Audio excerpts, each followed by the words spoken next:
আসসালামু আলাইকুম ওয়া রাহমাতুল্লাহ। আপনাদের জন্য একটি ছোট্ট প্রশ্ন। রাসূলুল্লাহ সাল্লাল্লাহু আলাইহি ওয়াসাল্লামের দুইজন আপন চাচার নাম বলুন। উত্তরটি কমেন্ট বক্সে জানিয়ে দিন। অন্যায় অত্যাচারের উল্লেখিত বিভীষিকাময় ধারা প্রক্রিয়া ও কার্যক্রম সূচিত হয় নবুয়ত চতুর্থ বর্ষের মধ্যভাগে কিংবা শেষের দিক থেকে। জুলুম নির্যাতনের শুরুতে এর মাত্রা ছিল সামান্য, কিন্তু দিনের পর দিন, মাসের পর মাস যতই অতিবাহিত হতে থাকলো, জুলুম নির্যাতনের মাত্রা ততই বৃদ্ধি পেতে পেতে পঞ্চম বর্ষের মধ্যভাগে তা চরমে পৌঁছলো এবং শেষ পর্যন্ত এমন এক অবস্থার সৃষ্টি হলো যে মক্কার মুসলিমদের টিকে থাকা একরকম অসম্ভব হয়ে উঠল। তাই এই বিভীষিকার কবল থেকে পরিত্রাণ লাভের উদ্দেশ্যে তারা বাধ্য হলেন পথের সন্ধানে প্রবৃত্ত হতে।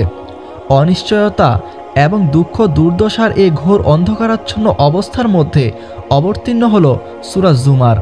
এতে হিজরতের জন্য ইঙ্গিত প্রদান করে বলা হয় যে আল্লাহর জমিন অপ্রশস্ত নয়। হে ইমানদারগণ, তোমরা তোমাদের প্রতিপালককে ভয় করো। এ দুনিয়ায় যারা ভালো কাজ করবে তাদের জন্য আছে কল্যাণ। আল্লাহর জমিন প্রশস্ত। এক এলাকায় ইবাদত বন্দেগী করা কঠিন হলে অন্যত্র চলে যাও।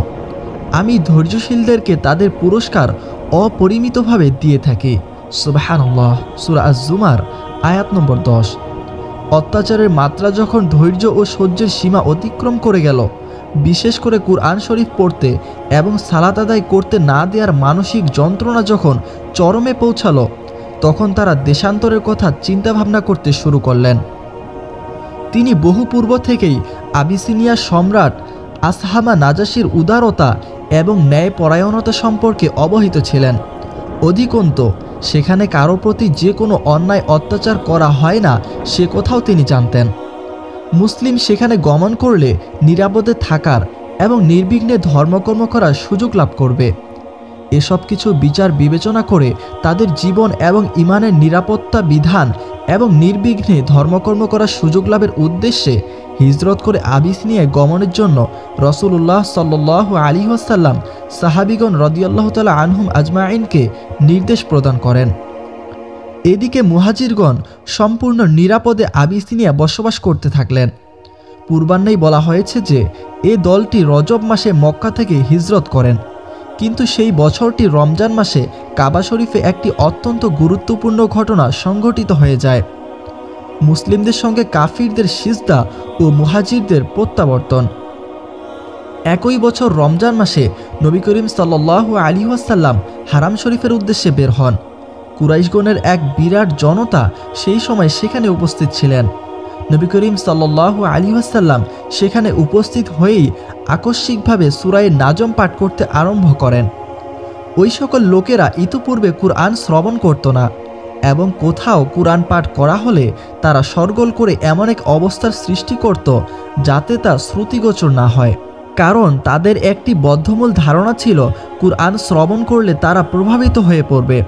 কুরআনের ভাষায় ব্যাপারটি ছিল এরূপ: এ কুরআন শোনো না, আর তা পড়াকালে শরগোল করো যাতে তোমরা বিজয়ী হতে পারো। নাউজুবিল্লাহ। সূরা ফুসসিলাত আয়াত 26।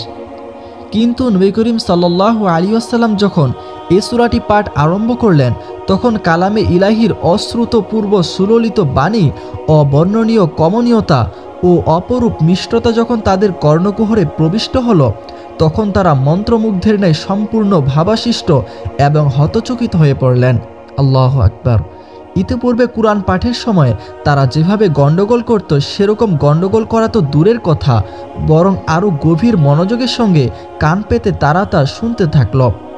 তাদের অন্তরে ভিন্নমুখী কোনো ভাবেরই উদ্রেক হলো না। তারপর নবী করিম সাল্লাল্লাহু আলাইহি ওয়াসাল্লাম যখন এ সূরার শেষের আয়াতসমূহ পাঠ করতে থাকলেন, তখন তাদের অন্তরে কম্পন সৃষ্টি হতে থাকল। যখন তিনি আল্লাহর নির্দেশ সম্বলিত শেষের আয়াতটি পাঠ করলেন, অর্থাৎ তাই আল্লাহর উদ্দেশ্যে সিজদায় পতিত হও আর তার বন্দেগী করো, সূরা নাজম আয়াত 62। অতঃপর রাসূলুল্লাহ সাল্লাল্লাহু আলাইহি ওয়াসাল্লাম সিজদা করলেন এবং সঙ্গে উপস্থিত মুশরিকরাও সকলেই সিজদা করল। আল্লাহু আকবার। কিন্তু পরক্ষণেই যখন ভাবাশিষ্ট অবস্থা থেকে তারা স্বাভাবিকতায় প্রত্যাবর্তন করল, তখন উপলব্ধি করতে সক্ষম হলো যে আল্লাহর কুরআনের অলৌকিকত্ব তাদের স্বকীয়তা বিনষ্ট করে দিয়েছে, যার ফলে তারা আল্লাহর উদ্দেশ্যে সিজদা করতেও বাধ্য হয়েছে। অথচ যারা আল্লাহর উদ্দেশ্যে সিজদা করেন তাদের সমূলে ধ্বংস করার জন্য তারা বদ্ধপরিকর। এমন এক অবস্থার প্রেক্ষাপটে তারা আত্মগ্লানির অনলে দগ্ধীভূত হতে থাকে। তাদের এ শোচনীয় মানসিক অবস্থার আরও অবনতি ঘটতে থাকে যখন অনুপস্থিত অন্যান্য মুশরিকগণ এই আচরণের জন্য তাদের লজ্জা দিতে ও নিন্দা জ্ঞাপন করতে থাকে।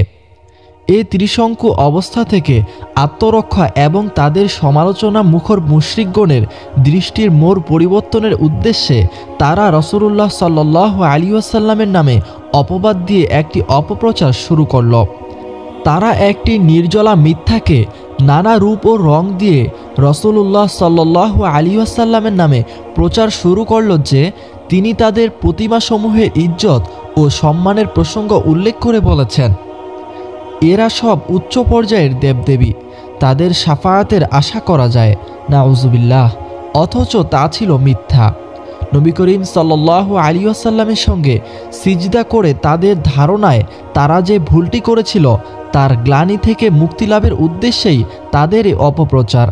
নবীজি সাল্লাল্লাহু আলাইহি ওয়াসাল্লাম সম্পর্কে সর্বদাই যারা মিথ্যা কুৎসা রটনা এবং নানা অপপ্রচারে লিপ্ত থাকত, এক্ষেত্রেও যে তারা তা করবে তাতে আশ্চর্য হওয়ার কিছুই নেই, বরং এটাই স্বাভাবিক যে কোনো সূত্রে যে কোনো মুহূর্তে নবীজি সাল্লাল্লাহু আলাইহি ওয়াসাল্লামের নির্মল চরিত্রে কলঙ্ক লেপন করতে তারা কখনোই কুণ্ঠাবোধ করবে না। যা হোক, কুরাইশ মুশরিকগণের সিজদা করার খবর আবিসিনিয়ায় হিজরতকারী মুসলিমগণের নিকটও গিয়ে পৌঁছল, কিন্তু সেই সংবাদের রকম সকম ছিল ভিন্ন। মানুষের মুখে মুখে প্রচারিত কথার সঙ্গে স্বাভাবিকভাবেই যেমন নানা রংচঙের সংযোজন ও সংমিশ্রণ ঘটে যায়, এক্ষেত্রেও হলো ঠিক তাই। আবিসিনিয়ায় অবস্থানকারী মুহাজিরগণ খবর পেলেন যে মক্কার কুরাইশগণ মুসলিম হয়ে গেছে। বিশেষভাবে এবং অন্যান্য মুসলিমগণের উপর সাধারণভাবে কুরাইশগণের অন্যায় অত্যাচার ও উৎপীড়ন বহুলাংশে বৃদ্ধি পেল। শুধু মুহাজিরগণই নন, এমনকি তাদের পরিবার পরিজনও এই নির্যাতনের হাত থেকে নিস্তার পেল না। এর কারণ হচ্ছে, ইতিপূর্বে কুরাইশগণ যখন অবগত হয়েছিলেন যে আবিসিনিয়ায় মুহাজিরগণের সঙ্গে নাজাশী অত্যন্ত সহৃদয়তার সঙ্গে আচরণ করছেন এবং নানাভাবে তাদের প্রতি মদদ জুগিয়ে চলেছেন, মুসলিমদের উপর প্রতিহিংসা পরায়ণ কুরাইশদের জুলুম নির্যাতনের মাত্রা বৃদ্ধি পাওয়ার প্রেক্ষাপটে রাসূলুল্লাহ সাল্লাল্লাহু আলাইহি ওয়াসাল্লাম পরামর্শ দিলেন পুনরায় আবিসিনিয়ায় হিজরত করতে। আবিসিনিয়ায় দ্বিতীয় হিজরত। রাসূলুল্লাহ সাল্লাল্লাহু আলাইহি ওয়াসাল্লামের নির্দেশ পেয়ে মুসলমানগণ ব্যাপকভাবে হিজরতের প্রস্তুতি নিতে থাকলেন।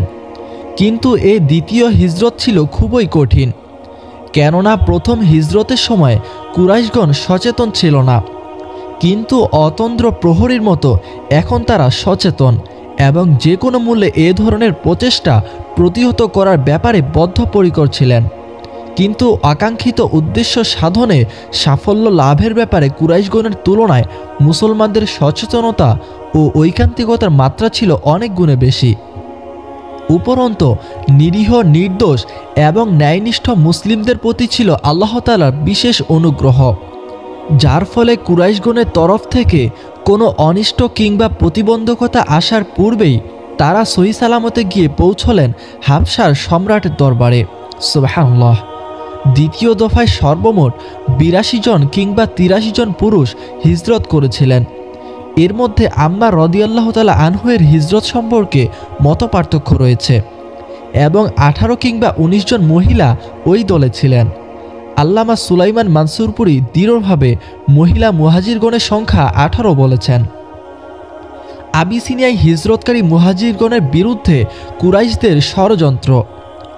জানমাল ও ঈমান রক্ষার্থে মুসলিমগণ দেশ ত্যাগ করে আবিসিনিয়া গিয়ে সেখানে শান্তি স্বস্তি লাভ করায় কুরাইশগণের দারুণ গাত্রদাহ সৃষ্টি হয়ে যায়। এ প্রেক্ষিতে আমর বিন আস এবং গভীর জ্ঞান গরিমার অধিকারী আবদুল্লাহ বিন রাবিয়াকে নাজাশির নিকট প্রেরণ করার জন্য দূত মনোনীত করা হয়, যিনি তখনও ইসলাম ধর্ম গ্রহণ করেননি। তারপর সম্রাট নাজাশি এবং বেতারিকগণ অর্থাৎ খ্রিস্টান ও অগ্নিপূজকদের পুরোহিতদের জন্য বহু মূল্যবান উপঢৌকন সহ দুধদয়কে দৌত্যকর্ম সম্পাদনের উদ্দেশ্যে আবিসিনিয়ায় প্রেরণ করা হয়। আবিসিনিয়ায় পৌঁছে তারা সর্বপ্রথম বেতারিক পুরোহিতগণের দরবারে উপস্থিত হয়ে উপঢৌকন প্রদান করে। তারপর তাদের নিকট সেই সকল বিবরণ ও প্রমাণাদি উপস্থাপন করে যার ভিত্তিতে তারা মুসলিমগণকে হাবশা থেকে বের করার উদ্যোগ নিয়েছিল। যদি সেই সকল বিবরণ ও প্রমাণাদির তেমন কোনো ভিত্তি ছিল না, তবুও উপঢৌকনের সুবাদে বেতারিকগণ অর্থাৎ পাদ্রীগণ এই ব্যাপারে একমত হলেন যে মুসলিমগণকে হাবশা হতে বহিষ্কার করার ব্যাপারে সম্রাট নাজাশিকে তারা পরামর্শ দিবেন।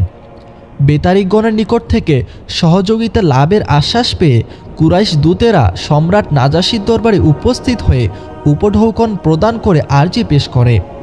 তাদের আর্জির বিবরণ হচ্ছে এরূপ: হে মহামান্য সম্রাট, আমাদের দেশের কিছু সংখ্যক অবোধ ও অর্বাচীন যুবক আমাদের দেশ থেকে পলায়ন করে আপনার দেশে আশ্রয় গ্রহণ করেছে।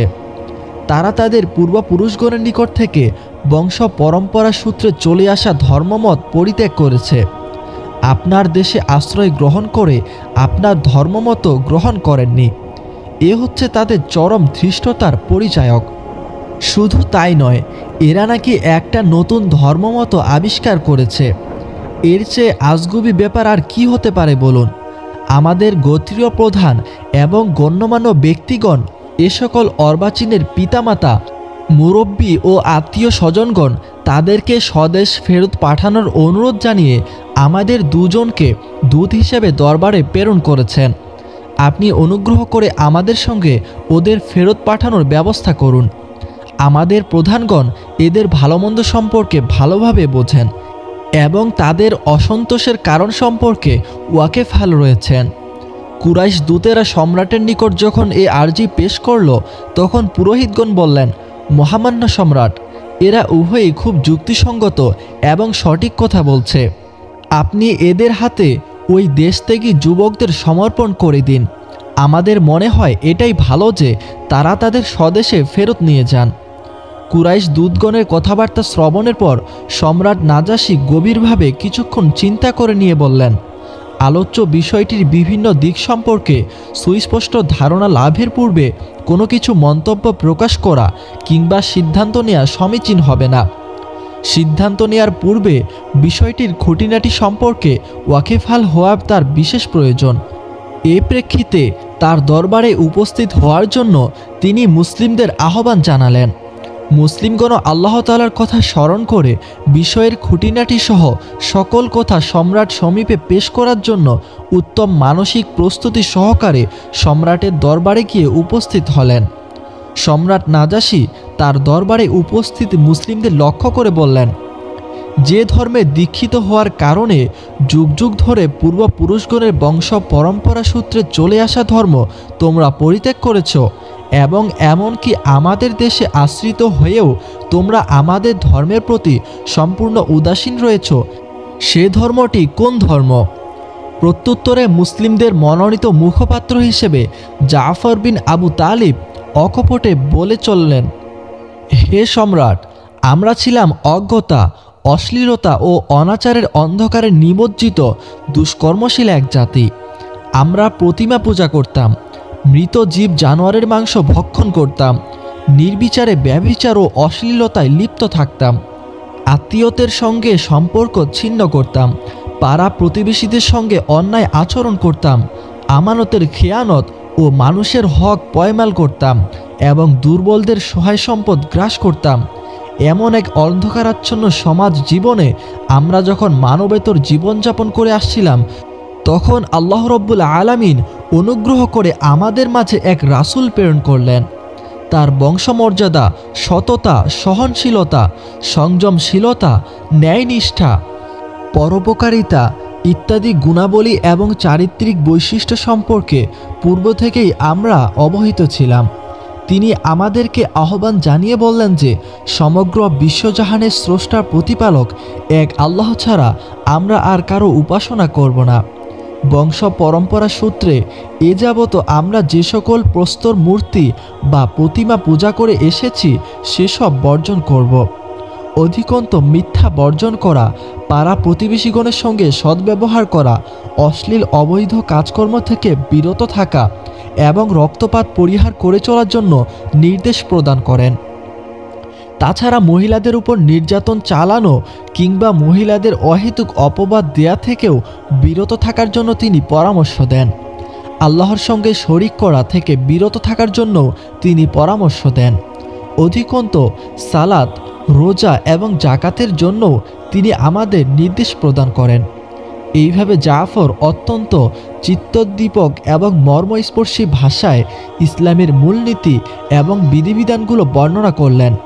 তারপর আবারও বললেন, এই পয়গম্বরকে বিশ্বজাহানের স্রষ্টা প্রতিপালক আল্লাহর পয়গম্বর বলে আমরা দৃঢ়ভাবে বিশ্বাস করেছি এবং তার আনিত দ্বীনে এলাহির অনুসরণে দৃঢ় প্রত্যয় ও আত্মবিশ্বাসের সঙ্গে আল্লাহ এবং তদীয় রাসূলের পায়রবি করে চলছি। সুতরাং আমরা এক এবং অদ্বিতীয় প্রভু আল্লাহর ইবাদত ছাড়া অন্য কারো ইবাদত করি না এবং বিশ্বজাহানে কোথাও তার কোনো শরিক আছে বলে আমরা বিশ্বাস করি না। পয়গম্বর যেসব কথা, কাজ ও খাদ্য আমাদের জন্য হারাম বলেছেন আমরা সেগুলোকে বিষবত পরিত্যাগ করেছি এবং যেগুলোকে হালাল বলেছেন আমরা সেগুলোকে বৈধ জেনে তার সদ্ব্যবহার করছি। এ কারণে আরব সমাজের বিভিন্ন গোত্র ও সম্প্রদায় আমাদের সঙ্গে দ্বন্দ্বে লিপ্ত হয়েছে। তারা চান এ সত্য, সুন্দর, শাশ্বত ও সুনির্মল দ্বীপে আমাদের ব্যবসা বাণিজ্য বন্ধ করে আল্লাহর জমিনকে আমাদের জন্য সংকীর্ণ করে ফেলল এবং এমনকি আমাদের ও আমাদের দ্বীনের ক্ষেত্রে প্রতিবন্ধকতা সৃষ্টি করতে ও প্রাণনাশের হুমকি দিতে থাকলো। তখন আপনার মহানুভবতা, উদারতা ও ন্যায়নিষ্ঠার কথা অবগত হয়ে আল্লাহ রসুল সাল্লাল্লাহু আলাইহি ওয়াসাল্লাম আমাদের নির্দেশ প্রদান করলেন দেশ ত্যাগ করে আপনার দেশে আশ্রয় গ্রহণ করতে।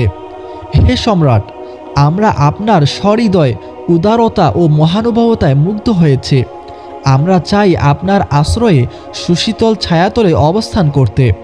অনুগ্রহ করে এসব পাষাণ্ড জালেমদের অর্থাৎ অত্যাচারীদের হাতে আমাদের সমর্পণ করবেন না। সম্রাট নাজাশী বললেন, সেই পয়গম্বর যা এনেছে তার কিছু অংশ তোমাদের কাছে আছে কি? হযরত জাফর বললেন, জি হ্যাঁ। নাজাশী বললেন, তাহলে আমার সামনে পড়ে শোনাও। জাফর রাদিয়াল্লাহু তাআলা আনহু আল্লাহর সমীপে নিবেদিত এবং আত্মা সমাহিত অবস্থায় ভাব গদগদ চিত্তে সূরা মারিয়ামের প্রথম কয়েকটি আয়াত পাঠ করে শোনালেন। নাজাশী এতই মুগ্ধ হলেন যে তার চক্ষুদয় হতে অশ্রুধারা প্রবাহিত হয়ে দাড়ি ভিজে গেল। আল্লাহু আকবার। জাফরের তিলাওয়াত শ্রবণ করে নাজাশীর ধর্মীয় মন্ত্রণাদাতাগণও এতই ক্রন্দন করেছিলেন যে তাদের হাতে রক্ষিত কিতাবপত্র ভিজে গেল। অতঃপর তাদেরকে উদ্দেশ্য করে নাজাশী বললেন, এ কালাম এবং সেই কালাম যা ঈসা আলাইহিস সালামের নিকট অবতীর্ণ হয়েছিল, উভয় কালামই এক উৎস হতে অবতীর্ণ হয়েছে। এরপর নাজাশী আমর বিন আস এবং আবদুল্লাহ বিন রাবিয়াকে সম্বোধন করে বললেন, তোমরা যে দুরভিসন্ধি নিয়ে আমার দরবারে আগমন করেছ তা সঙ্গে নিয়েই দেশে ফিরে যাও। তোমাদের হাতে এদের সমর্পণ করার কোনো প্রশ্নই উঠতে পারে না। অধিকন্ত এ ব্যাপারে এখানে কোনো কূটকৌশলেরও অবকাশ থাকবে না। সম্রাট নাজাশীর নিকট থেকে এ নির্দেশ লাভের পর তারা সম্পূর্ণ ব্যর্থ মনোরথ হয়ে তার দরবার কক্ষ থেকে বেরিয়ে আসেন। আদম সন্তানদের গুমরাহ করার ব্যাপারে আজাজিল শয়তান যেমন একের পর এক কৌশল প্রয়োগ করতে থাকে, এরাও তেমনই একটি কৌশল ব্যর্থ হওয়ায় অন্য কৌশল প্রয়োগের ফন্দি ফিকির সম্পর্কে চিন্তাভাবনা শুরু করে। এক পর্যায়ে আমর বিন আস আবদুল্লাহ বিন রাবিয়াকে বলল, আল্লাহর কসম, আগামীকাল এদের সম্পর্কে এমন প্রসঙ্গ নিয়ে আসব যা এদের জীবিত থাকার মূল কর্তন করে ফেলবে, আর না হয় এদের ব্যাপারে এমন মন্ত্রের অবতারণা করব যাতে এদের মূল কর্তৃত্ব হয়ে এবং সজীবতা ও সতেজতা বিনষ্ট হয়ে যায়। প্রত্যুত্তরে আবদুল্লাহ বিন রাবিয়া বলল, না না, এমনটি করা সমীচীন হবে না, কারণ এরা যদিও আমাদের বিরুদ্ধাচরণ করছেন তবুও এটা অবশ্যই মনে রাখতে হবে যে তারা আমাদের স্বজাতি এবং স্বগোত্রীয় লোক এবং আত্মীয় স্বজনও বটে। কিন্তু আমর বিন আস এ কথার তেমন গুরুত্ব না দিয়ে স্বীয় মতের উপর অটল রইল। পরের দিন পুনরায় নাজাশির দরবারে উপস্থিত হয়ে আমর বিন আস বলল, হে সম্রাট, এরা ঈসা বিন মরিয়ম সম্পর্কে এমন একটি কথা বলে যা কেউই কোনোদিন বলেনি। আপনি ওদের কাছ থেকে এটা জেনে নিয়ে এর প্রতিকার করুন। একথা শোনার পর সম্রাট নাজাশী পুনরায় মুসলিমদের ডেকে পাঠালেন।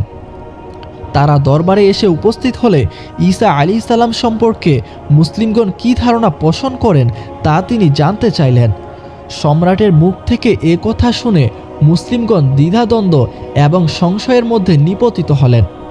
আল্লাহর অনুগ্রহের উপর আস্থাশীল দৃঢ়চিত্ত মুসলিমগণ পরক্ষণেই মনস্থির করে ফেললেন যে আল্লাহ এবং আল্লাহর রাসূলের পক্ষ থেকে যে শিক্ষা তারা পেয়েছেন সেটাই হবে তাদের মূল মন্ত্র এবং সেটাই হবে তাদের বক্তব্য, তাতে ভাগ্যে যা ঘটবে ঘটুক।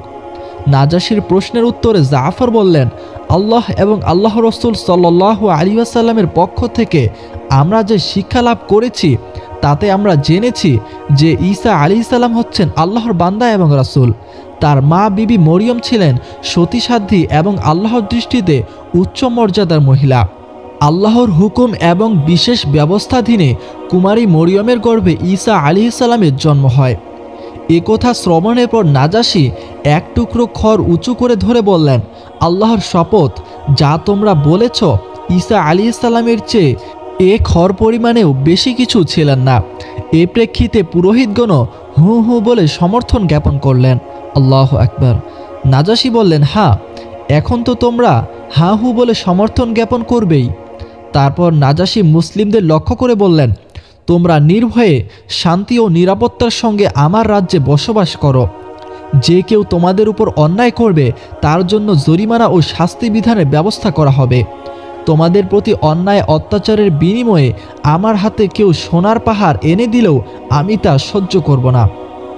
এরপর তিনি তার পার্শ্বচারদের লক্ষ্য করে বললেন, এই কুরাইশ দূতদের আনিত উপঢৌকন তাদের ফিরিয়ে দাও। উপঢৌকনে আমার কোনোই প্রয়োজন নেই। আল্লাহর শপথ, আল্লাহ তাআলা যখন আমাকে সাম্রাজ্য ফিরিয়ে দেন তখন আমার নিকট থেকে উপঢৌকন কিংবা উৎকোচ গ্রহণ করেননি। সেক্ষেত্রে তার সন্তুষ্টি বিধানের উদ্দেশ্যে কাজ করতে গিয়ে কিভাবে আমি উৎকোচ গ্রহণ করতে পারি? যেহেতু আল্লাহ তাআলা আমার ব্যাপারে অন্য লোকদের কথা গ্রহণ করেননি, আমি কোনো লোকের কোনো কথা গ্রহণ করতে পারি না। এ ঘটনার বর্ণনাকারিণী উম্মু সালামাহ বলেছেন, এরপর প্রত্যাখ্যাত উপঢৌকন সহ কুরাইশ দূতগণ চরম বেইজ্জতির সঙ্গে নাজাশীর দরবার থেকে বেরিয়ে এলেন এবং আমরা তার ছত্রছায়ায় সম্মানের সঙ্গে তার রাজ্যে অবস্থান করতে থাকলাম। ইবনু ইসহাকের বর্ণনায় এ ঘটনার উল্লেখ রয়েছে। কোনো কোনো চরিতকারের বর্ণনায় পাওয়া যায় যে নাজাশীর দরবারে আমর বিন আসের উপস্থিতির ঘটনাটি সংঘটিত হয় বদর যুদ্ধের পর।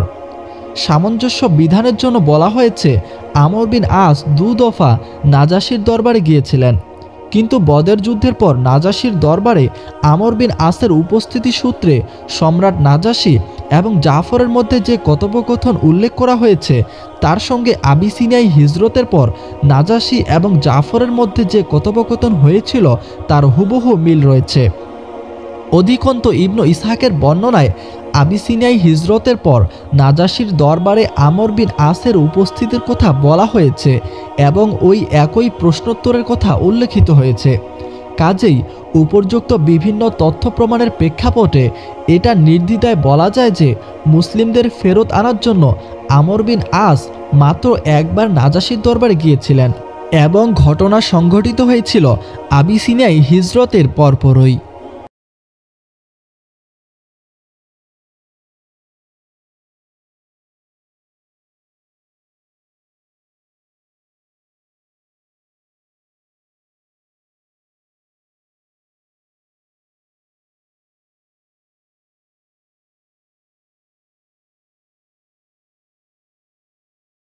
অত্যাচারের কঠোরতা অবলম্বন ও নবী করিম সাল্লাল্লাহু আলাইহি ওয়াসাল্লামকে হত্যার ষড়যন্ত্র। যা হোক, মুশরিকগণের চাতুর্য শেষ পর্যন্ত পর্যবসিত হল অকৃতকার্যতায় এবং হাবশায় হিজরতকারী মুহাজিরদের ফিরিয়ে আনতে ব্যর্থ হল। তখন তারা আক্রোশে ফেটে পড়ল, ফলে অবশিষ্ট মুসলিমদের উপর অত্যাচারের মাত্রা বাড়িয়ে দেয়। এমনকি তারা রাসূলুল্লাহ সাল্লাল্লাহু আলাইহি ওয়াসাল্লামের উপরও তাদের নির্যাতনের হাত প্রসারিত করে দেয়। তাছাড়া স্ট্র্যাটেজি বা কর্মকৌশল হিসেবে তারা এটাও স্থির করল যে এদের বিরুদ্ধে সাফল্য লাভ করতে হলে হয় বল প্রয়োগ করে মুহাম্মদ সাল্লাল্লাহু আলাইহি ওয়াসাল্লামের প্রচারাভিযান সম্পূর্ণরূপে বন্ধ করে দিতে হবে, আর না হয় তার অস্তিত্বকে ধরাপৃষ্ঠ থেকে একদম নিশ্চিহ্ন করে ফেলতে হবে। এমন পরিস্থিতিতে খুব অল্প সংখ্যক মুসলিম মক্কায় অবস্থান করছিলেন, যারা ছিলেন অত্যন্ত সম্ভ্রান্ত ও মর্যাদার পাত্র অথবা কারো আশ্রিত। এ সত্ত্বেও তারা উদ্যত মুশরিকদের থেকে গোপনে ইবাদত বন্দেগী করতেন। তবুও তারা মুশরিকদের অত্যাচার নির্যাতন থেকে সম্পূর্ণ নিরাপদ ছিলেন না। অন্যদিকে রাসূলুল্লাহ সাল্লাল্লাহু আলাইহি ওয়াসাল্লাম প্রকাশ্যভাবে মুশরিকদের সম্মুখে সালাত ও অন্যান্য ইবাদত বন্দেগী করতেন এবং সংগোপনে আল্লাহর নিকট দোয়া করতেন। এতে কোনো শক্তিই তাকে বাধা দিতে পারত না। আল্লাহু আকবার। অতঃপর ফিরিয়ে নেবে।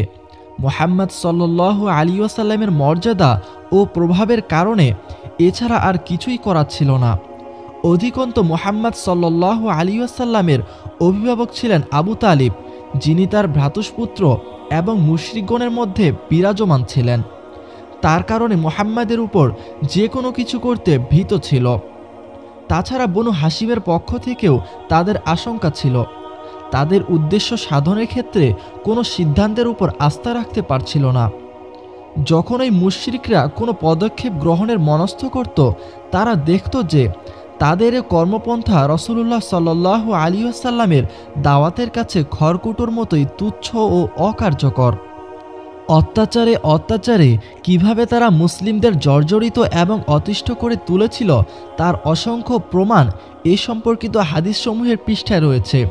উদাহরণস্বরূপ এখানে দুই একটা ঘটনার কথা উল্লেখিত হলো। একদা আবু লাহাবের পুত্র উতাইবা রাসূলুল্লাহ সাল্লাল্লাহু আলাইহি ওয়াসাল্লামের নিকট উপস্থিত হয়ে বলল, আমি সূরা নাজমের 1 এবং 8 এই আয়াত দুটোকে অস্বীকার করছি। এরপরই সে নবী করিম সাল্লাল্লাহু আলাইহি ওয়াসাল্লামকে কষ্ট দেওয়ার জন্য উঠে পড়ে লেগে গেল। সে জামা ছিঁড়ে নষ্ট করে ফেলল এবং তার পাক মুখে থুতু নিক্ষেপ করল। নাউজুবিল্লাহ। আল্লাহর রহমতে থুতু সে পর্যন্ত গিয়ে পৌঁছে নাই। সেই অবস্থায় রাসূলুল্লাহ সাল্লাল্লাহু আলাইহি ওয়াসাল্লাম আল্লাহর সমীপে দোয়া করলেন, হে আল্লাহ, তোমার কুকুরগুলোর মধ্য থেকে এর জন্য একটি কুকুর নিযুক্ত করে দাও। নবী করিম সাল্লাল্লাহু আলাইহি ওয়াসাল্লামের দোয়া আল্লাহর সমীপে গৃহীত হলো এবং এভাবে তা প্রমাণিত হয়ে গেল। সুবহানাল্লাহ। কিছু সংখ্যক কুরাইশ লোকজনের সঙ্গে এক দফা উতাইবা বিদেশ গেল। যখন তারা শাম রাজ্যের জারকা নামক স্থানে শিবির স্থাপন করল, তখন রাতের বেলায় একটি বাঘ এসে তাদের চারপাশের ঘোরাফেরা করতে থাকল। ওকে দেখেই উতাইবা ভীতিবিহ্বল কণ্ঠে বলে উঠল, হায় হায়, আমার ধ্বংস! আল্লাহর শপথ, সে আমাকে খেয়ে ফেলবে। এ মর্মেই মুহাম্মদ সাল্লাল্লাহু আলাইহি ওয়াসাল্লাম আমার ধ্বংসের জন্য আল্লাহর নিকট দোয়া করেছিলেন। দেখো, আমি শাম রাজ্যে অবস্থান করছি, অথচ তিনি মক্কা থেকেই আমাকে হত্যা করছেন। উতাইবার এ কথা শ্রবণের পর তার সঙ্গী সাথীরা সাবধানতা অবলম্বনের জন্য তাকে তাদের মধ্যস্থানে শুইয়ে দিল, যাতে বাঘ এসে সহজে তার নাগাল না পায়। কিন্তু গভীর রাতে সেখানে বাঘ এসে সকলকে পাশ কাটিয়ে সোজা উতাইবার নিকটে যায় এবং তার মাথাটি শরীর থেকে বিচ্ছিন্ন করে নিয়ে যায়। আল্লাহু আকবার। এক দফা উকবা বিন আবি মুআইদ রাসূলুল্লাহ সাল্লাল্লাহু আলাইহি ওয়াসাল্লাম যখন সিজদারত ছিলেন, তখন তার ঘাড় এত জোরে পদতলে পিষ্ট করল যে মনে হলো তার অক্ষিগুলো দুটো তখনই অক্ষিপট থেকে বেরিয়ে আসবে। ইবনু ইসহাকের এক দীর্ঘ বর্ণনায় চরমপন্থী কুরাইশগণের এরূপ দুরভিসন্ধির আভাস পাওয়া যায় যে তারা রাসূলুল্লাহ সাল্লাল্লাহু আলাইহি ওয়াসাল্লামকে হত্যা করে দুনিয়া থেকে নিশ্চিহ্ন করে দেওয়ার ষড়যন্ত্রে লিপ্ত ছিল। নাউজুবিল্লাহ।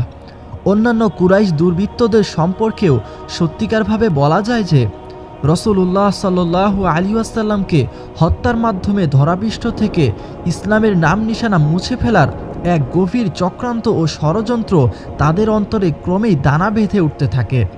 যেমনটি আবদুল্লাহ বিন আমর বিন আস হতে ইবনু ইসহাক তার বর্ণনা উদ্ধৃতি করে বলেছেন যে এক দফা কুরাইশ মুশরিকগণ কাবার হাতিমে সম্মিলিতভাবে অবস্থান করছিল। সেখানে আমিও উপস্থিত ছিলাম। মুশরিকগণ রাসূলুল্লাহ সাল্লাল্লাহু আলাইহি ওয়াসাল্লাম সম্পর্কে নানা প্রসঙ্গ নিয়ে আলাপ আলোচনা করছিল। আলোচনার এক পর্যায়ে তারা বলল, এ ব্যক্তির ব্যাপারে আমরা যে ধৈর্য ধারণ করেছি তার কোনো তুলনা নেই। প্রকৃতই এর ব্যাপারে আমরা বড়ই ধৈর্য ধারণ করেছি। এ ধারায় যখন তাদের কথোপকথন চলছিল তখন কিছুটা যেন অপ্রত্যাশিতভাবেই রাসূলুল্লাহ সাল্লাল্লাহু আলাইহি ওয়াসাল্লাম সেখানে গিয়ে উপস্থিত হলেন। সেখানে আগমনের পর সর্বপ্রথম তিনি হাজরে আসওয়াদ চুম্বন করলেন এবং কাবা ঘর প্রদক্ষিণ করলেন। এসব করতে গিয়ে তাকে মুশরিকগণের নিকট দিয়ে যাতায়াত করতে হলো। এ অবস্থায় কিছু বিদ্রুপাত্মক কথাবার্তা বলে তারা তার প্রতি কটাক্ষ করায় নবী করিম সাল্লাল্লাহু আলাইহি ওয়াসাল্লামের মনে যে প্রতিক্রিয়া সৃষ্টি হলো তার বহিঃপ্রকাশ তার চেহারা মুবারকে আমি সুস্পষ্টভাবে লক্ষ্য করলাম। এরপর দ্বিতীয় দফায় তিনি যখন সেখানে গেলেন তখনও মুশরিকগণ অনুরূপভাবে তাকে বিদ্রুপাত্মক কথাবার্তা বলে ভর্ৎসনা করল। আমি এবারও তার মুখমণ্ডলে এর প্রতিক্রিয়া লক্ষ্য করলাম। তারপর তৃতীয় দফায় তিনি সেখানে গেলে এবারও তারা পূর্বের মতো বিদ্রুপাত্মক কথাবার্তা বলল। এবার নবী করিম সাল্লাল্লাহু আলাইহি ওয়াসাল্লাম সেখানে থেমে গেলেন এবং বললেন, হে কুরাইশগণ, শুনছ? সেই সত্তার শপথ যার হাতে আমার জীবন, আমি তোমাদের নিকট কুরবানির পশু নিয়ে এসেছি। তাদের প্রতি নবীজি সাল্লাল্লাহু আলাইহি ওয়াসাল্লামের এ সম্বোধন এবং কথাবার্তা তাদেরকে এতই প্রভাবিত করে ফেলল, তাদের উপর মূর্ছা পাওয়ার মতো অবস্থা এসে পড়ল এবং এমন এক অনুভূতি সৃষ্টি হয়ে গেল যে তাদের মনে হতে লাগলো যেন প্রত্যেকের মাথার উপরই চড়ুই বসে রয়েছে। এমনকি ওই দলের মধ্যে যে ব্যক্তি রাসূলুল্লাহ সাল্লাল্লাহু আলাইহি ওয়াসাল্লামের উপর সবচেয়ে প্রতিহিংসা পরায়ণ ছিল সেও যেন খুব ভালো হয়ে গেল এবং পঞ্চমুখে তার প্রশংসা শুরু করল। অত্যন্ত বিনীতভাবে সে বলতে থাকলো, আবুল কাসেম, প্রত্যাবর্তন করুন, আল্লাহর কসম আপনি কখনোই জ্ঞানহীন ছিলেন না। দ্বিতীয় দিনেও তারা সেখানে একত্রিত হয়ে তার সম্পর্কে আলাপ আলোচনায় রত ছিল। এমন সময় তিনি সেখানে গিয়ে উপস্থিত হলেন। তাকে এভাবে দেখে তারা সকলে সম্মিলিতভাবে তার উপর ঝাঁপিয়ে পড়ার উদ্দেশ্যে তাকে চতুর্দিক থেকে ঘিরে ধরল। আমি লক্ষ্য করলাম তাদের মধ্য থেকে একজন তার গলার চাদর ধরে নিল এবং বল প্রয়োগ শুরু করে দিল। নাউজুবিল্লাহ। আবু বকর রাদিয়াল্লাহু তাআলা আনহু তাকে বাঁচানোর জন্য চেষ্টা করতে লাগলেন। তিনি ক্রন্দনরত অবস্থায় বলছিলেন, তোমরা লোকটিকে কি এজন্য হত্যা করছো যে তিনি বলেছেন যে আল্লাহ আমার প্রভু? এরপর তারা নবীজি সাল্লাল্লাহু আলাইহি ওয়াসাল্লামকে ছেড়ে দিয়ে স্বস্থানে প্রত্যাবর্তন করল। আব্দুল্লাহ বিন আমর বিন আস বলেছেন যে এটাই ছিল সবচেয়ে কঠিন অত্যাচার ও উৎপীড়ন যা আমি কুরাইশগণকে করতে দেখেছি।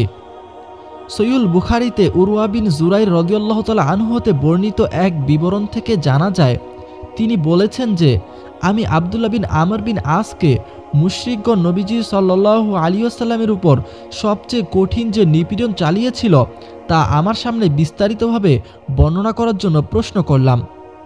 তিনি বললেন যে একদা নবীজি সাল্লাল্লাহু আলাইহি ওয়াসাল্লাম কাবা গৃহের হাতিমে সালাত পড়ছিলেন। এমন সময় উকবা বিন আবি মুঈত সেখানে আগমন করল। সে সেখানে উপস্থিত হয়েই নিজ কাপড় দ্বারা তার গ্রীবা ধারণ করে অত্যন্ত জোরে চপেটাঘাত করল এবং গলা টিপে ধরল। এমন সময় আবু বকর সেখানে উপস্থিত হলেন এবং উকবার দু কাঁধ ধরে জোরে ধাক্কা দিয়ে তাকে দূরে সরিয়ে দিয়ে বললেন, তোমরা লোকটিকে এজন্যই হত্যা করছো যে তিনি বলেছেন যে আমার প্রভু আল্লাহ।